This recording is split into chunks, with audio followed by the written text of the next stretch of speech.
Bapak mau enggak merindukan enggak meninggal dalam keadaan tawaf? Mau. Ibu-ibu mau enggak meninggal dalam keadaan sa'i? Bapak-bapak mau enggak meninggal di tanah suci Mekah depan Baitullah? Ibu-ibu mau enggak meninggalnya di sujud salat? Mau enggak? Semua mau. Tapi dengar firman Allah. Laqad kana lakum fi Rasulillahi uswatun hasanah. Contoh teladan kita Nabi Muhammad sallallahu alaihi wasallam. Tidak ada susahnya bagi Allah kasih wafat Nabi pada saat tawaf. Tidak ada susahnya Allah wafatkan Nabi dalam keadaan sa'i. Tidak ada susahnya bagi Allah wafatkan Nabi dalam keadaan sujud solat. Tapi di mana wafat Nabi? Tawaf tidak, sa'i tidak, solat tidak, ceramah tidak. Di mana? Pangkuan istrinya Aisyah. Apa pesannya? Ibadah paling panjang rumah tangga. Ibu berapa lama kalau sholat 5 waktu? 5 kali saja sholat. 5 kali aja sholat satu hari.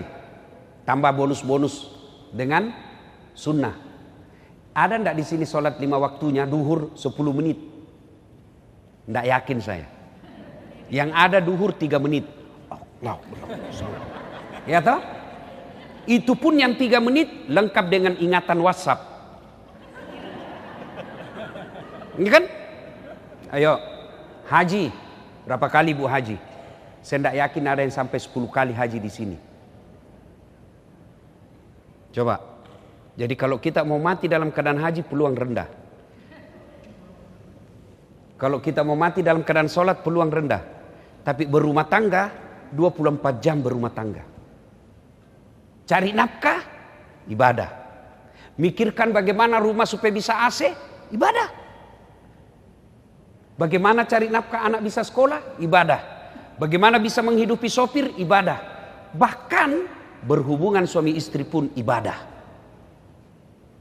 Itulah sebabnya kalau sama istri kita tidak nyaman. Kenapa? Ibadah. Setan tidak mau. Kalau teman selingkuh, godaannya besar. Kenapa? Setan. Maka ibadah terpanjang selama hidup kita berumah tangga. Nah sekarang rumah tangga ibu. Baru-baru kita Idul Kurban. Saya segarkan kembali ingatan kita sejarahnya itu Idul Kurban. Ya, supaya kita ulang lagi nih. Kaitannya rumah tangga. Itu kan Ibrahim Pak kaya. Ibu-ibu Ibrahim itu kaya. Hebatnya dermawan. Banyak di Indonesia kaya, serakah, pelit. Sudah kaya, masih serakah, plus pelit. Ini Ibrahim kaya dermawan. Hebatnya Pak, dia sembeli 1000 domba, 100 onta. Kira-kira kalau dirupiahkan sekarang 2,5 miliar. Ada di sini 2,5 miliar kemarin kurbannya? Tidak ada. Seluruh malaikat memuji Pak. Apa kata malaikat? Hebat ini Ibrahim. Manusia pun puji. Hebat kau Ibrahim. Jago kau. Beberapa tahun kemudian Ibrahim menikah dengan Siti Sarah. Kata Siti Sarah, bang, abang ini kan nabi. Perlu ada pewaris. Saya tidak bisa berikan kamu anak. Kau kawin lagi lah. Apa kata Ibrahim? Enggak. Kalau inilah takdirku, ya sudah. Enggak bang, kau nikah lagi. Enggak. Luar biasa Pak. Ibrahim didesak menikah, enggak mau Pak. Bapak-bapak sekarang dilarang sembunyi-sembunyi. Malah pakai KTP-nya orang lagi. Akhirnya desak. Ibrahim berkata, baik kalau begitu dek. Oke, karena kau maksa. Siapa? Kata Siti Sarah. Ngapain jauh-jauh? Itu aja si 6 pembantu kita. Pembantunya itu Siti Hajar. Itu aja pembantu. Pesannya Pak, tidak ada perempuan ikhlas 100%. Tidak ada. Kalau dia ikhlas pasti dia bilang, silahkan kau pilih mana yang kau suka. Tapi ini bebas tapi terbatas. Ini namanya bebas tapi terbatas. Oke, nikah. Sudah menikah, alhamdulillah. Hamillah Siti Hajar. Selang beberapa saat hamil pula Siti Sarah. Ini buat ibu-ibu nih. Kalau ada sudah 10 tahun belum punya anak, coba pakai ilmunya Siti Sarah. Ya, siapa tahu mujur, siapa tahu. Ya kan? Nah, Siti Hajar dengan Ibrahim lahir anaknya. Namanya Ismail alaihi salam. Inilah keturunan kita orang Islam. Ibrahim dengan Siti Sarah lahir anaknya. Namanya Ishak alaihi salam. Inilah keturunan Yahudi yang kurang ajar. Kita itu dengan Yahudi satu kakek. Cuma Yahudi kurang ajar. Nah, lagi lucu-lucunya anaknya. Ya kan? Ibu-ibu dengar dulu. Sejarah sebelumnya ada yang tersisa. Ketika lagi kecil-kecil anaknya, ya, balita kira-kira sekarang, Allah perintahkan kepada Ibrahim sama Siti Hajar. Ibrahim, bawa anakmu jalan sama istrimu. Kemana? Kau jalan saja. Dari Palestina, Pak. Kau jalan saja. Kemana? Kau jalan. Nanti saya kasih tahu kau singgah di mana. Jalanlah Ibrahim. Beratus kilo. Sampai di tumpukan batu. Allah berfirman, Ibrahim, kau simpan anak dan istrimu di situ. Terus kau kembali lagi. Simpan di situ. Tumpukan batu. Tumpukan batu itu sekarang jadi Ka'bah. Yang tumpukan batu itu. Ibrahim bilang sama istrinya, baik sayang, saya diperintah kembali kampung. Loh, masa kau tinggalkan saya? Kau lihat ini bang, padang pasir, tidak ada tumbuhan, tidak ada air, tidak ada rumah. Padang pasir ini, kau mau tinggalkan saya? Tega betul kau. Apa kata Ibrahim? Saya juga tidak tega, tapi ini perintah Allah. Apa kata Siti Hajar? Bang, kalau ini perintah Allah, jalan kau. Biar saya urus anakku. Tenang, jangan cemas. Ini baru istri. Pesan pertama ibu, kalau perintah Allah jangan tawar. Kau pakai jilbab, perintah Allah, don't worry, be happy. Kamu jangan keluar kalau tidak, saya tidak akan keluar bang, kalau itu perintah agama. Itu baru istri yang hebat. Pergi Ibrahim, balik. Apakah Siti Hajar pasrah? Tidak. Anaknya menangis, kehausan. Siti Hajar tidak diam, berdoa saja. Tidak. Dia ikhtiar dulu. Dia ikhtiar dulu. Apa ikhtiarnya bu? Dia lari cari air. Pernah ibu lihat di jalan raya? Kayak ada air kan? Lari Hajar, itu ada air. Sampai lagi bukan air. Lari antara Safa dan Marwah. Itulah sa'i sekarang. Nah, sudah pasrah Siti Hajar. Tidak dapat air, sudah capek, anaknya nangis. Turun perintah Allah. Ibrahim, Jibril, kau turun hentakkan kakinya Ismail. Patokka ya jena. Hentakkan kakinya Ismail ke tanah. Dihentakkan, dengan izin Allah keluar air. Lalu Siti Hajar berkata, Zam, zam, zam, zam. Itulah air Zam-Zam sekarang. Mulailah beredar berita. Ada di satu pelosok, ada sumber mata air, tidak pernah kering, dan selalu mengalir. Beredarlah itu di padang pasir. Namanya air di tengah padang pasir, orang semua datang. Ramailah kampung itu. Kemudian disebut nama Hijaz. Yang ini sekarang disebut Makkah. Nah, lagi beremaja anaknya Ismail 13 tahun. Quran tidak menjelaskan 13 tahun. Tapi Quran cuma mengatakan Ismail sudah pandai membantu bapaknya. Kira-kira remaja sekarang, 13-14 tahun. Tanggal 8 Zulhijjah. Ibrahim alaihissalam mimpi. Ibrahim, kau pernah bilang toh, kalau ada anakmu saya potong. Sekarang ada anakmu, potong itu. Potong. Ibrahim bangun pak. Ini mimpi atau wahyu? Kalau mimpi, kenapa anak disuruh potong? Kalau anak banyak, 10 anak disuruh potong, kita cari mana yang beleng-beleng. Potong anakmu, ini beleng-beleng ini. Ya toh, Ibrahim mikir, ini wahyu atau mimpi? Mikir Ibrahim. Tanggal 8 Zulhijjah itulah sekarang kita sebut dengan hari Tarwiyah, yang artinya hari berpikir-pikir. Makanya kita sunnah puasa. Tanggal 9 Zulhijjah, bangun lagi Ibrahim. Ibrahim, potong anakmu. Kau sudah janji sama saya. Bangun. Ibrahim katakan, ini wahyu, bukan lagi mimpi. Yakin 100% perintah Allah.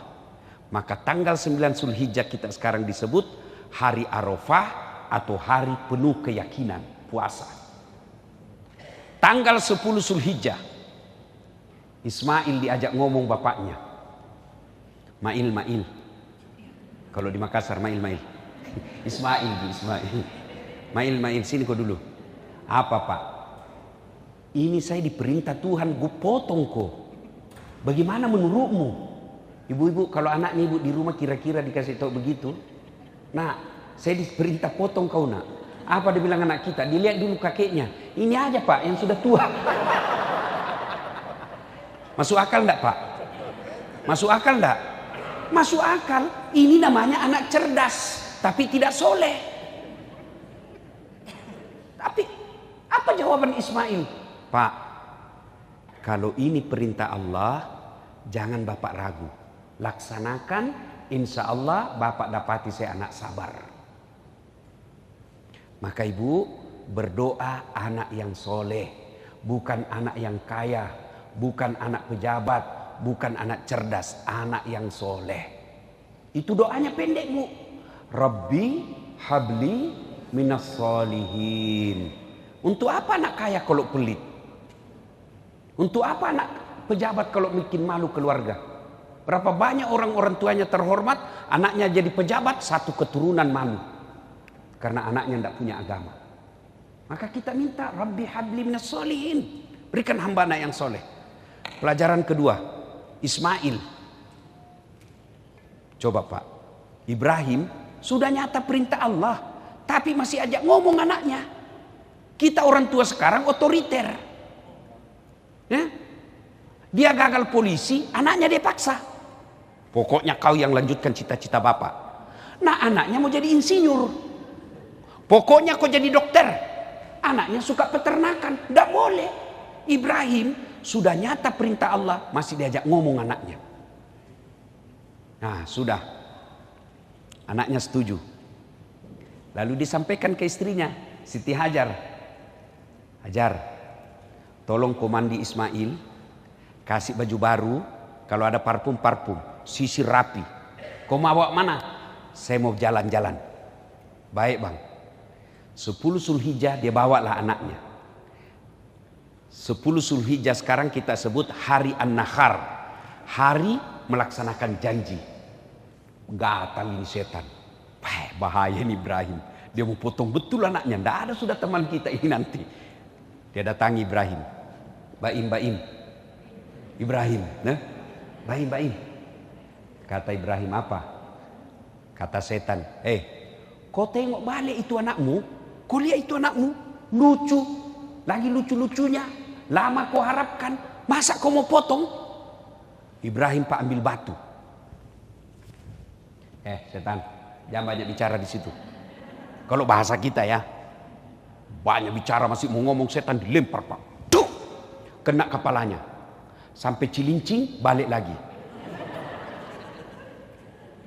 Gagal goda Ibrahim. Dia datangi istrinya. Hajar. Kau tahu enggak mau dibawa kemana anakmu? Katanya bawa jalan-jalan. Dibohongi kau suamimu. Maksudnya apa? Dia mau potong itu. Sabarang kau bilang. Mana ada orang tua mau potong anaknya? Katanya perintah Tuhannya. Apa? Perintah Tuhannya. Hajar ambil batu Pak. Setan. Kalau itu perintah Tuhan, jangankan anakku, saya juga siap dipotong. Bah! Bismillah, Allahu Akbar. Kata setan, ini lebih gila dari anaknya ini.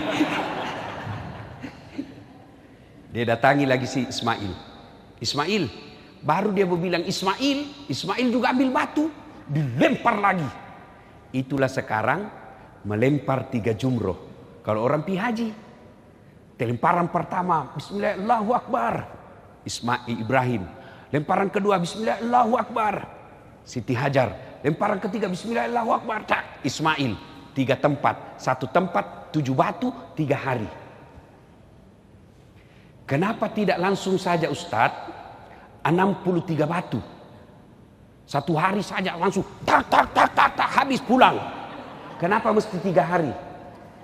Itu pesannya, melawan setan perlu stamina kuat, perlu iman kuat, karena setan tidak pernah menyerah.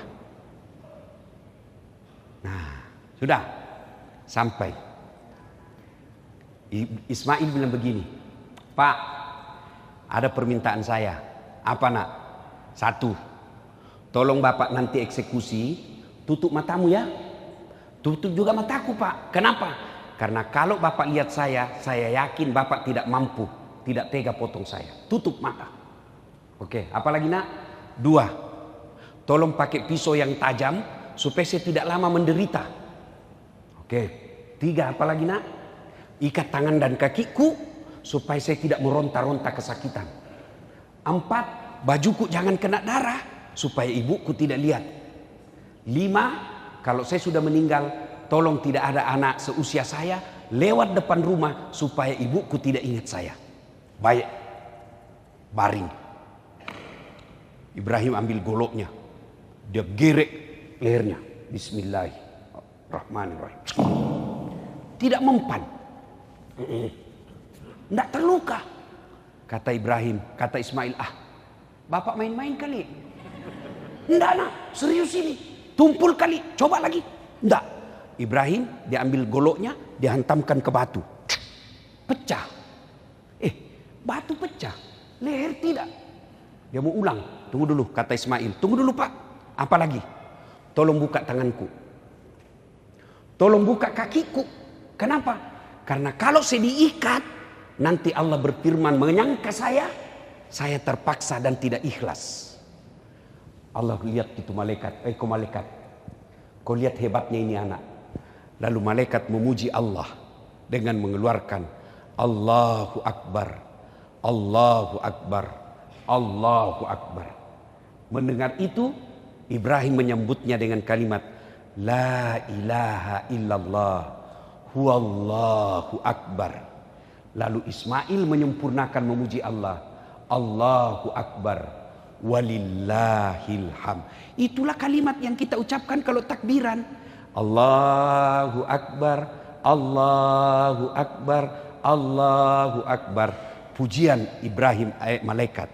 La ilaha illallah wallahu akbar. Ibrahim alaihissalam. Allahu akbar walillahil ham. Ismail. Sudah. Allah perintahkan Jibril. Itu ada kibas di sorga yang pernah jadi maharnya anaknya Adam ketika menikah. Ambil itu kibas, ganti lehernya Ismail. Digantilah lehernya Ismail, selesailah kisah Ibrahim menyembelih anaknya. Seluruh malaikat memujinya. Nah, apa hubungannya dengan keluarga? 1, ibu-ibu, ini bisa terjadi kalau agama kuat dalam rumah tangga. Carita mati anak bisa soleh kalau agama lepas. Tidak mungkin istri taat kalau dia tidak kuat agamanya. Tidak mungkin suami tanggung jawab kalau longgar agamanya.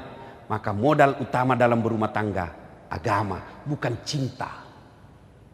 Sayang orang tua kalau mau kasih nikah anaknya, kau cinta Jina, maka mau gitu cintamu. Ada ji kerjanya nak. Kerjanya mapan, cintanya ada, gagah, cantik, jabatannya bagus, uangnya banyak, tidak ada agama. Itulah yang mempermainkan anak kita. Tapi kalau agamanya ada, meski kerjanya tidak jelas, tapi dia punya tanggung jawab. Coba lihat anak-anak orang kaya yang tidak ada agamanya. Dia hina anak kita. Banyak uangnya, tidak ada agamanya, dia tidak ada hormati tuh besannya. Kenapa? Ada duit saya. Tapi kalau ada agamanya, makin banyak duitnya, makin dihormati orang. Kenapa? Agama adalah patokannya dalam hidup. Maka Bapak Ibu, agama anak kita. Saya mau tanya dulu ibu-ibu, tolong jawab dengan jujur. Bu Ibu, Bu, bagaimana proses agama di rumah? Rumah mewah, ada pengajian? Alhamdulillah. Jangan sampai lebih sering arisan daripada taklim. Ayo. Percaya bapak-bapak, anak ini harta paling berharga. Bapak kalau ibu-ibu kalau meninggal siapa yang doakan ibu? Suami. Jangan harap Bu, kawin lagi. Bener. Ada sama yang di Makassar tetanggaku, dia bilang, Ustaz, jelek betul sifatnya itu tetangga saya. Kenapa? Baru 3 bulan istrinya meninggal, belum lagi kuburnya kering, dia kawin lagi. Saya bilang itu lebih hebat tetanggaku, belum mati istrinya dia kawin. Apa? Dia bilang mamanya cek istri saya. Jadi kalau saya duluan menikah, Ustaz juga kawin lagi. Sini kau sayang. Jangankan kau meninggal, masih hidup saja kau, saya selalu berpikir kawin lagi. Apalagi kalau kau sudah mati. Siapa yang doakan ibu? Siapa? Anak. Apa ibu tidak rindukan? Begitu kita meninggal, anak kita setiap sujud 5 waktunya, dia doa untuk orang tuanya.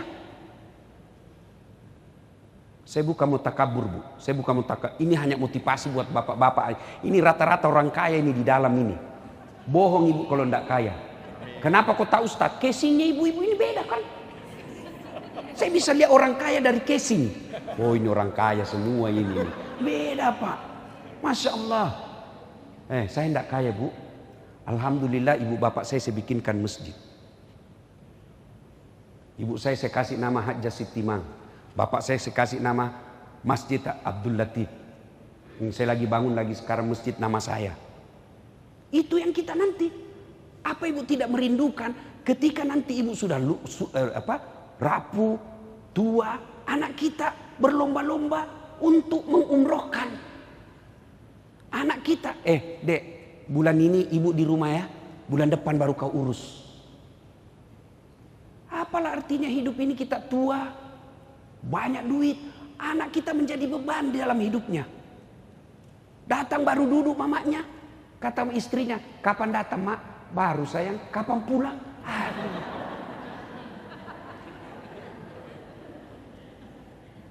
Aduh, cuma sayang. Maafkan saya Bu ya, ini gunanya ceramah. Jangan marah Ibu ya, supaya ada boleh pulang ada oleh-oleh ceramah. Sayang ibu-ibu sekarang lebih sibuk ngurus kecantikan dirinya daripada didik anaknya. Lebih sibuk periksa HP-nya suaminya. Apa gunanya kau periksa itu HP-nya suamimu? Jangan ketawa ibu, saya serius ini. Ayo, datang suaminya, mana HP-mu coba lihat.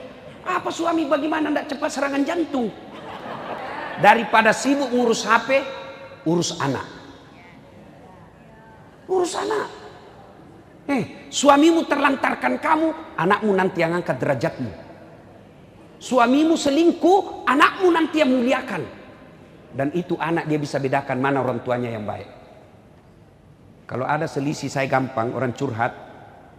Saya mau tahu suami atau istrinya yang masalah, saya lihat mana dibela anaknya. Maka ibu-ibu, apalagi usia senja, apalagi kita yang sudah muka-muka sakaratil maut. Inilah penyakitnya ibu-ibu, tidak mau dibilang usia senja. Maunya terus dibilang, oke lah ibu-ibu yang masih cantik-cantik. Masya Allah. Untuk apa lagi? Ayo anak Bu. Gimana cara didik anak Ustaz? Coba tiap hari Bu baru bangun, mau tidur, pengajian. Anak saya Bu sekarang kelas 3, namanya Ece. Itu kalau tidur, mau tidur pasti murattal terputar di kamar. Kalau mati itu murattalnya, bangun dia Bu. Kalau AC mati, dia tidak bangun. Tapi kalau murattalnya mati, pasti dia bangun. Dan itu sudah belasan tahun. Saya saja tidak begitu. Kenapa? Karena ibunya masih hamil, ibunya hafal Quran. Itu ngaji terus sampai sekarang. Nah, kalau anak mau baik agama, perdengarkan ayat suci supaya apa? Bersih hatinya. Coba lihat anak-anak kita sekarang Pak. mewah hidupnya, tapi dinasehati tidak dengar. Kenapa? Keras hatinya. Kalau hati sudah keras, susah dinasehati. Lebih sayang tuh sama cowoknya daripada bapaknya. Kalau bapaknya nasihati, bapak kolot. Sekalinya cowoknya, iya bang, terserah abang aja, aku ikut. Ya, tua, ibu-ibu, cukup kasih makan barang halal anak kita. Barang halal. Nah sekarang orang tua lebih gelisah, malu kalau anaknya tidak punya iPad, malu kalau anaknya tidak pakai behel, malu kalau anaknya tidak punya mobil. Memangnya ada orang masuk neraka gara-gara tidak punya mobil? Yang masuk neraka karena anaknya tidak sholat. Maka penting pengajian ini, ayo evaluasi kembali cara didik anak. Jangan berharap anak sopan kalau ibu bapaknya selalu dilihat bicara kasar. Anak yang dulu karena waktu terbatas. Yang kedua, Ibrahim itu suami yang baik. Cerita mati bapak mau didengar istri, kalau bapak bohong terus, tak bakal. Jadi kalau bapak mau didengar istri, jangan bohong. Satu bohong yang boleh. Bohong untuk membahagiakan istri, boleh. Bohong yang bagaimana itu? Ibu beli hadiah, kain, kasih. Gimana pak? Bagus enggak? Paling bagus ini. Selama kita menikah ini baju yang paling baik. Malah kalau bapak jujur dosa. Bodoh memang kamu ini. Warna apa ini?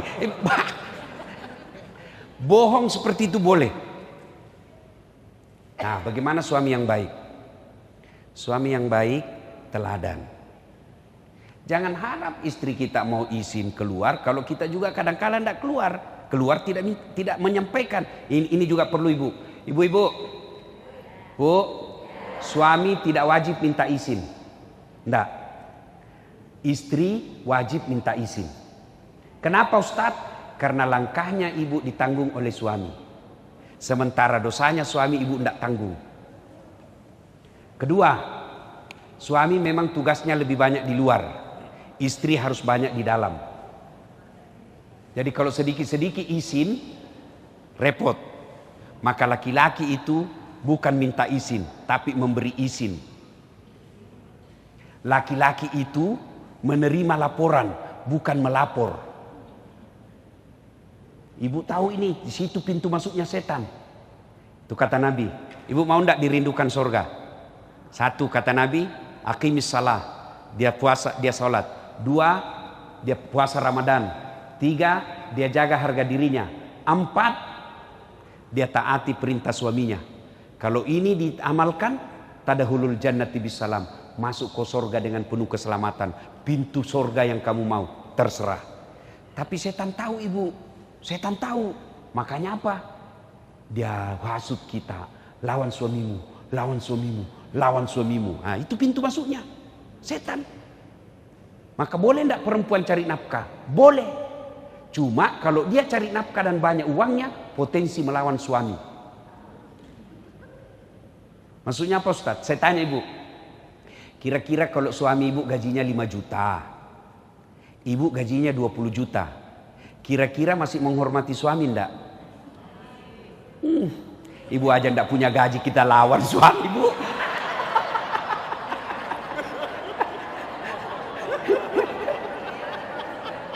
Nah, disinilah masuknya setan. Bu, kalau sholat, setan sholat. Tapi kapan ibu lawan suami, maka ridha Allah lepas. Ridhanya Allah, ada ridhanya suami. Nah, maka setan hasut kita. Curiga kok, curiga kok. Curiga. Ketemu tadi cewek. Kalau ibu mau enak, sangka baik. Orang kalau sangka buruk dalam rumah tangga, percaya tidak akan pernah dia bahagia. Coba kalau sangka baik ibu. Telepon suami tidak dijawab pagi-pagi. Oh, lagi sholat duha. Mungkin ada perasaan. Telepon lagi siang.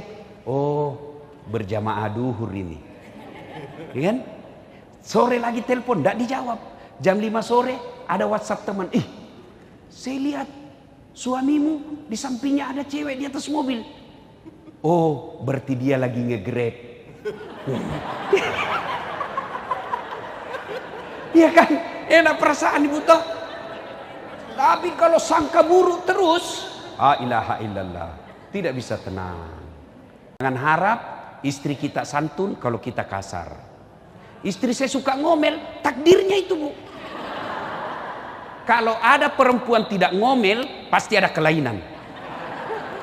Benar, hobinya itu perempuan ngomel. Dan satu lagi pak, perempuan itu ahli sejarah. Sekali bapak bikin kesalahan, sudah wassalam. Nggak bakal, itu dia ulang pak. Pak, coba dinasehatin, dia punya salah, bagaimana caranya dia ngomong supaya kembali kepada kesalahan itu ke kita. Itulah perempuan, memang begitu fitrahnya perempuan. Bagaimana beratnya penderitaan bapak tidak seberat penderitaan ibu hamil. Ya, bapak merasakan hamil, gampang, ambil kelapa pak, 1 biji aja pak, masukkan di dalam baju, kemana-mana bawa pak, mau boker. Itu coba ibu-ibu kalau boker bawa toh, nggak ada orang mau berak, simpan dulu berat sekali, nggak ada pak. Dan berapa lama? 9 bulan pak. Ibu masih ingat waktu hamil? Ingat? Ada ndak yang tengkurap? Selama ibu hamil, ada ndak tengkurap? Gaya pasrah pak. Coba bapak, berapa lama ibu tidak tengkurap? 9 bulan pak. Bapak 1 bulan aja ndak tengkurap, pusing. Iya toh? Coba melahirkan, masih ingat waktu melahirkan? Masih? Ada ndak ibu-ibu melahirkan senyum? Ada? Mentang-mentang ibu Tendri orang kaya melahirkan senyum, kau nak keluar, kau nak tidak, dia pas menderita ndak bu? Menderita bu? Sakit bu? Tapi heran kok diulang-ulang. Ndak ada orang melahirkan kalau kurang ajar. Enggak. Sudah itu menyusui. Masih ingat waktu menyusui bu? Apalagi waktu tumbuh giginya. Aduh. Ada ndak dia? Kok gigi saya? Ndak, dibujuk. Aduh bapak. Bapaknya senyum pak. Nih, pagi anaknya, malam. Maka pak, kalau istri ngomel, bayangkan saja itu 3 perihnya penderitaan perempuan. Coba, lihat toh. Itulah sebabnya Nabi ketika ditanya, ya Rasul, setelah Allah dan Rasulnya siapa yang saya taati? Apa jawabannya Nabi? Ibumu. Setelah itu siapa? Ibumu. Setelah itu siapa? Ibumu. Setelah itu siapa? Bapakmu. Ibu, bapak. Berarti 3 ibu, 1 bapak. Ya toh? Salah paham lagi nih ibu-ibu nih. Itu sensitif sekali kalau kita bicara begini.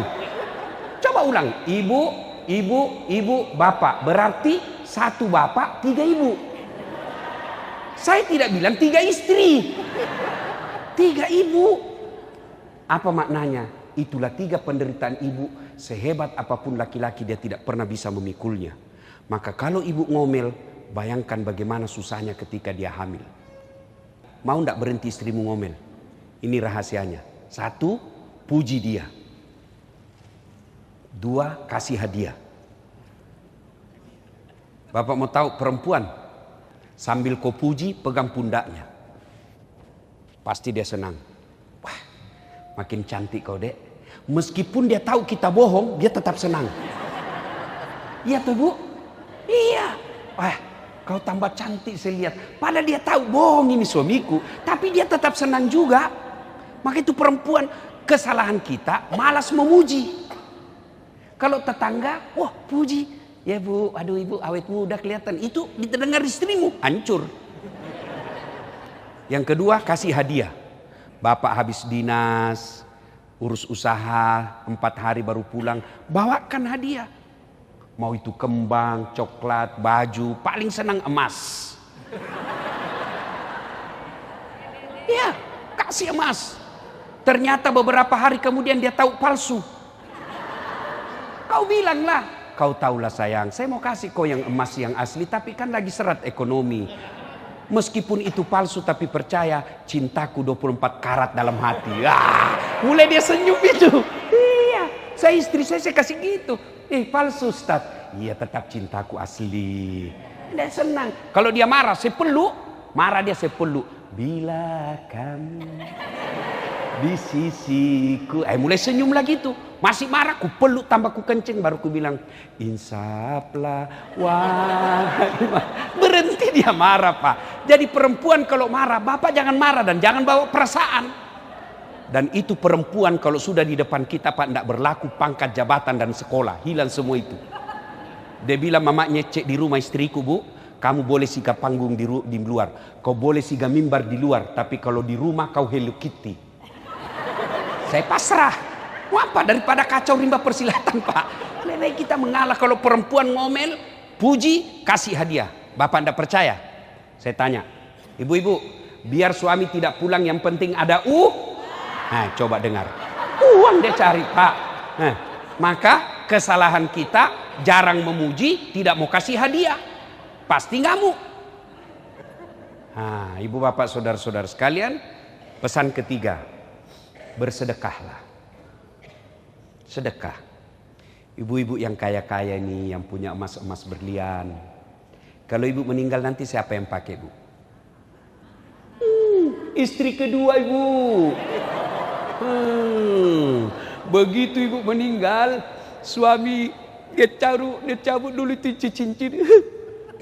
Ini cincin kawin kita sayang. Nggak mau keluar, dia kasih sabun. Sudah itu dia cabut lagi kita punya gelang. Ini waktu ulang tahun pernikahan kita waktu umrah emas Dubai. Cabut. Sudah itu dia cabut lagi kita punya kalung. Ini waktu dulu kita jalan-jalan ke Singapura. Terakhir gigi palsunya ibu dia cabut juga. Sudah dia simpan sambil penuh derai air mata. Dia simpan di lacinya. 4 bulan kemudian reuni teman SMA. Ketemu cinta lamanya yang sudah janda. Aduh, hancur. Emas yang disimpan baik-baik diambil kembali. Dia senyum bawakan mantannya, Dek. Ini kau pakai saja ya. Sudah mati yang punya. Bu, daripada dipakai istri kedua, mending bawa untuk kuburnya ibu. Dan orang kaya hebatnya, biar dia pakai palsu, orang bilang asli. Ya, Ibu Nur misalnya. Iya, biar palsu, orang bilang enggak mungkin, pasti asli. Maka saya sarankan lebih baik ibu pakai yang palsu. Yang asli bawa ke panti asuhan. Yang asli bawa ke masjid di kampung. Yang asli bawa ke penghafal Quran. Bapak-bapak yang miskin, ibu-ibu yang miskin, ndak usah pakai yang asli. Karena biar asli orang juga ndak percaya. Maka yang asli ibu jual, bawa ke pesantren. Ini disebut pandai menyikapi harta. Percaya ibu, kalau sudah masuk kubur putus. Kecuali tinggal anak yang soleh dan amal sedekah. Dan demi Allah tidak ada orang bangkrut gara-gara sedekah. Ustadz, saya dengar ceramahnya Ustadz tadi, rasanya anak saya sudah tidak bisa saya harapkan Ustadz. Tidak tahu ngaji, lancar bahasa Inggris, tapi saya tidak pernah dapati dia mengaji. Lancar bahasa Korea Ustadz, duitnya banyak, tapi tidak pernah saya dapati berjamaah. Jangan putus asa. Anak pesantren ibu urus. Ustadz, saya sampai sekarang belum punya anak. Wala ta'asu min rauhillah. Jangan putus asa. Ibu datang ke pesantren, tanya gurunya, ada penghafal Quran? Ada. Berapa biaya hidupnya 1 bulan? Bu, 700.000 1 orang. Saya tanggung 7 orangnya, 2.500.000 berapa? 20. Nah, saya tidak terlalu kuat kalau urusan uang, Bu. Ibu-ibu lebih apa? Nah, misalnya satu anak 700 Ustaz, 3 anak saya tanggung Ustaz, 2.100.000 kirim tiap bulan, itulah yang menjadi anaknya Ibu. Selama dia belajar agama sama anak kandungnya Ibu meskipun tidak dilahirkan. Begitu juga bapak-bapak. Bapak tidak usah jadi ustaz. Berat. Gimana caranya? Urus ustaz. Ustaz datang, Ustaz pakai kendaraan siapa? Ada kendaraan saya pakai Ustaz. Bapak dapat pahala dari Ustaz. Seperti pahalanya Ustaz tanpa mengurangi pahalanya Pak Ustaz. Ibu-ibu punya rumah mewah supaya malaikat ikut datang. Ayo panggil anak-anak yatim tiap malam Jumat makan di rumah. Jangan makannya seadanya, kasih makanan yang hebat. Dan hebatnya itu Ustaz, anak yatim. Kalau masuk orang mewah Pak, dia terpesona seolah dalam surga. Wah. Tapi kalau ibu undang orang kaya, dia cari yang jelek itu. Gordennya tidak serasi. Itu kalau orang kaya. Ya tuh ibu. Padahal banyak yang bagus, yang jelek dicari. Maka lebih baik ibu panggil anak-anak yatim. Ibu-ibu, saya serius ibu. Mulai Jumat depan jadikan kebiasaan. Malam Jumat ini 5 orang saya kasih makan di rumah. Ya Allah, tolak bala. Mudah-mudahan anakku terhindar dari narkoba.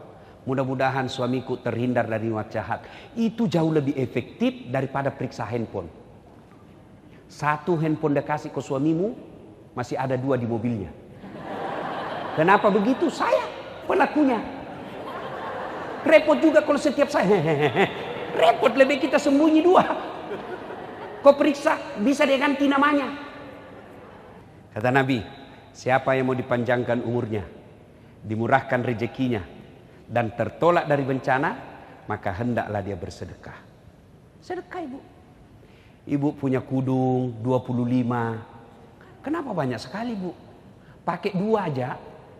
Orang sudah bilang gila, apalagi beli pakai 5. Tidak mungkin. Jadi gimana? Kita pergi majelis taklim di kampung-kampung. Ayo ibu-ibu kumpul kudung-kudungnya yang bagus dan jarang dipakai. Ayo kita sedekahkan ke majelis taklim. Itu baru manfaat. Simpan di rumah saja kan bingung. Mana dulu kupakai, sudah pernah aku pakai ini? Oh belum, nggak matching kira-kira ini. Bingung. Coba kalau cuma 2, langsung selesai. Saya juga begitu bu. Waktu masih sedikit baju saya bu, nggak repot. Ini cek. Sekarang setelah banyak bingung. Apa ini sudah kupakai? Karena saya pernah benar bu. Saya ceramah, ada ibu-ibu saya lewat. Dia bilang, itu lagi bajunya yang di YouTube. Ya ibu-ibu, sedekah. Mudah-mudahan pulang ini wujud konkret sedekah. Kenapa saya tekankan ini? Karena saya tahu di sini ibu-ibu yang Allah berikan rezeki yang berlebih. Insya Allah tidak ada orang bangkrut karena dia rajin sedekah. Sebaliknya kalau dia pelit, tidak ada orang suka. Jangkau ke rumahnya, dia pelit. Padahal dia juga pelit. Itu jeleknya, itu pelit pak. Tidak ada yang suka itu orang pelit. Maka kalau mau murah rezekinya, bersedekahlah. Tolak bala, insya Allah. Bapak saudara-saudara sekalian, ini saja tausiah kita. Mudah-mudahan ada manfaat. Saya menutup, inna a'tainakal kautsar.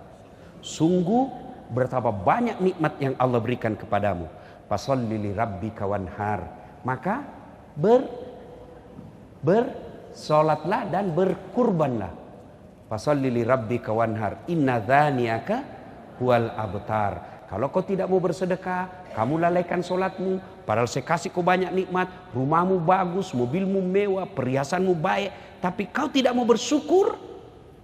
Kau lepas dari rahmatku. Ibaratnya layang-layang lepas. Kalau sudah lepas layang-layang, sudah bisa kesetrum, tidak jelas arahnya. Itulah yang makna harta banyak tapi tidak ada ketentraman jiwa. Anak ada tapi membangkang. Mobil anak tapi kita tidak pernah damai. Kenapa? Sudah lepas dari kasih sayang Allah. Pengajian ini tujuannya agar kita menjadi lebih baik. Tidak ada gunanya pengajian begini kalau pulang tidak ada perubahan dalam hidup kita. Minimal mulai kita malam Jumat ini kita punya niat untuk memberi makan fakir miskin, saudara-saudara kita yang tidak mampu. Demikian usikum wa nafsi bitaqwallah, fastabiqul khairat. Assalamualaikum warahmatullahi wabarakatuh.